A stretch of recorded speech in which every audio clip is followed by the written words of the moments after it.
Steve Favis is an expert in computer science and advanced robotics. He has been researching the Maui fires and has compiled evidence that the technology exists to have started these fires from a satellite in Earth orbit. He has also confirmed that the CCP had satellites capable of doing so above Maui at the time of the fires. His work has been published on his website, stevefavis.com, and includes everything you need to recreate these findings.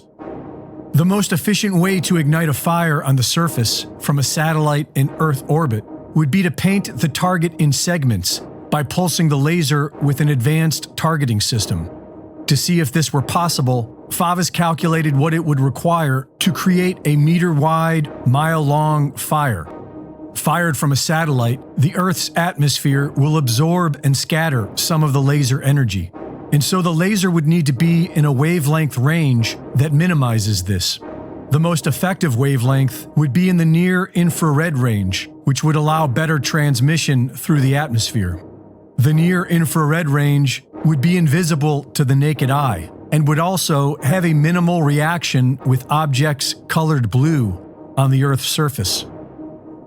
The power of the laser would need to be in the hundreds of kilowatts range, and so Favis based his calculations on a 10 megawatt laser firing from Earth orbit.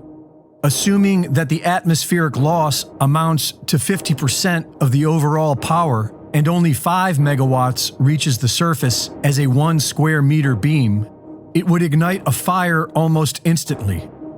If this 5 megawatt beam was pulsed across a 1 meter by 1 mile long area in segments, then the time to ignite the entire area would be roughly 2.7 minutes, and it would only take approximately 8.8 seconds to melt an aluminum alloy wheel.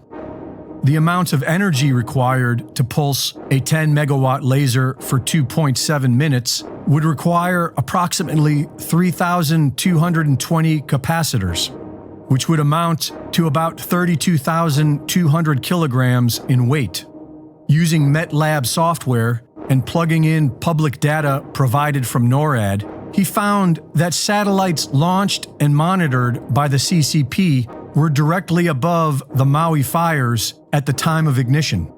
The CCP's most powerful rocket, the March 5, can launch up to 48,500 kilograms of payload, which is more than enough to carry the required payload in Favis's calculations.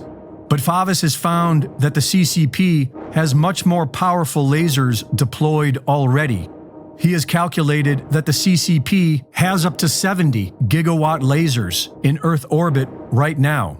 That's at least 100 times more powerful than what he factored into these calculations.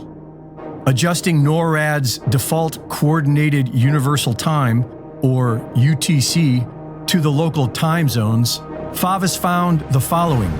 The Olinda fire was ignited at approximately 10:47 p.m. on August 7th. At this exact time, CCP satellite labeled NORAD 53299 was directly over the location. The Lahaina fire was ignited at approximately 6:37 a.m. on August 8th.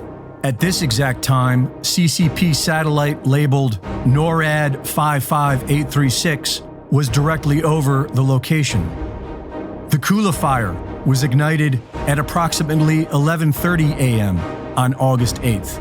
At this exact time, CCP satellite labeled NORAD 53299 was directly over the location.